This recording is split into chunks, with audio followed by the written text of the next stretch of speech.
ভক্তি না জানলে 90 বছরেও তো সাধন ভজন হয় না, তাহলে সময় কখন? কেশব ভারতী বললেন, বাপু তুমি এত জানো, তাহলে তুমি একটু থামো। জয় রাধি। শিষ্যকে ডেকে বললেন, কই রে বাবা, আমার চিনির ভাণ্ডটা নিয়ে আয় তো দেখি।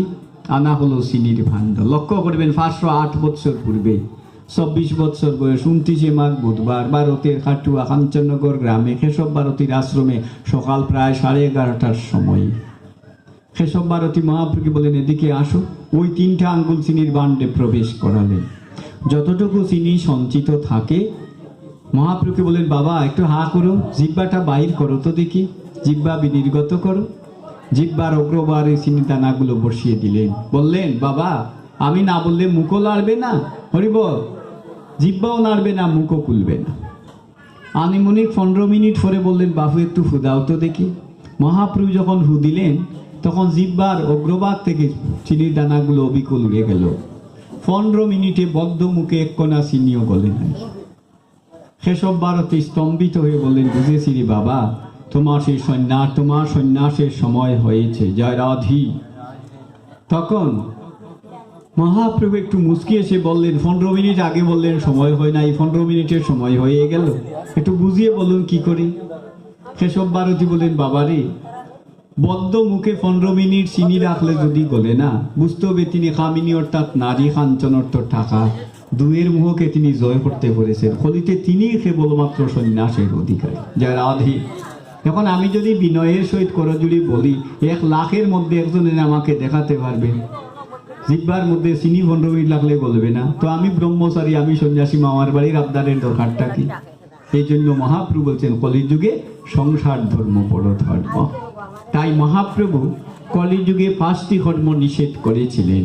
অশ্বমেধ, গবালম্ব, সন্ন্যাসং, ফলপৈতৃকম, দেবরেণ সুতুৎপত্তি, হলৌ পঞ্চ বিপর্যয়। অশ্বমেধ যজ্ঞ, নরমেধ যজ্ঞ, দেবর দিয়ে পুত্র উৎপাদন, আমিষ দিয়ে পিতৃ শ্রাদ্ধ, আর ফলিতে সন্ন্যাস গ্রহণ, 5টি ধর্ম বর্জনীয়। তাই মহাপ্রভু কেশব ভারতীকে সন্ন্যাস দিয়েছিলেন। সন্ন্যাস দেওয়ার পরে মহাপ্রভু যখন নাম দিতে গেলেন, আপনারা জানেন এই ভারত ভূমিতে যারা সন্ন্যাস নিয়েছিলেন হরিবল, তাদের গুরুদেবের অনুযায়ী নাম হয়েছে সম্প্রদায়ভুক্ত।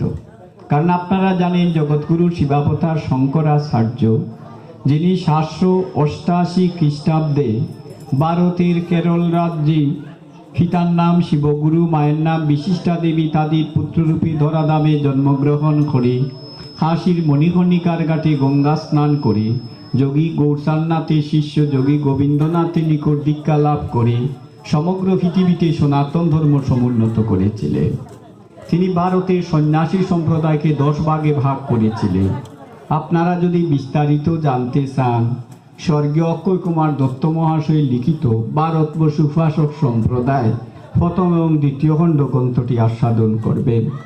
বন, পর্বত, অরণ্য, গিরি, পুরী, ভারতী, কানফট, আওগড়, বর্তহরি, সাগর, সরস্বতী সম্প্রদায় 10 নামী সন্ন্যাসী সম্প্রদায়। তৎকালীন ভারতী সবের আচার্য কেশব ভারতীর কাছে মহাপ্রভু নিয়েছিলেন সন্ন্যাস।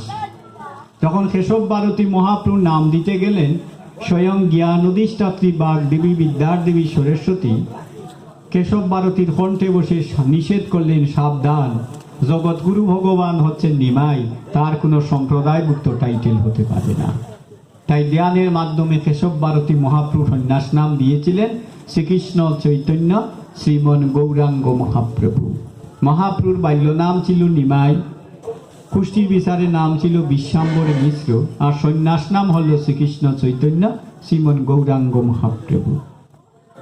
বর্তমান বৃন্দাবনের বৈষ্ণব থিওলজিক্যাল ইউনিভার্সিটি উপাচার্য ভারত রত্ন মহামহোপাধ্যায় ডক্টর শ্রীজীব ন্যায় তীর্থ, যার বাড়ি ছিল বাংলাদেশের খুলনা জেলায়।